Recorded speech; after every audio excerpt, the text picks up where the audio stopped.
வரலாற்றில் இல்லாத நிறைய விஷயங்கள் முதன்முறையாக சென்னை சூப்பர் கிங்ஸில் நடந்து வருகிறது.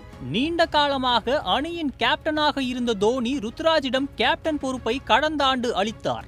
ஆனால் அவரின் தலைமையில் அணி கடும் சரிவை சந்தித்தது. இதனால் மிரண்டு போன சிஎஸ்கே மீண்டும் தோனியை கேப்டனாக்கி அழகு பார்த்து வருகிறது.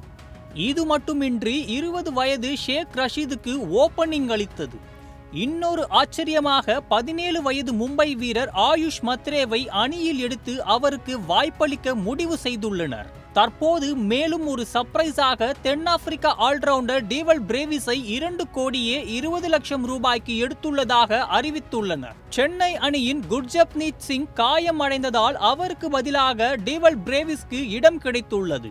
ஒரு நேரம் அங்கிள் சனி என்று கிண்டல் செய்யப்பட்ட சென்னை சூப்பர் கிங்ஸ் தற்போது இளைஞர்களின் கூடாரமாக மாறி வருகிறது.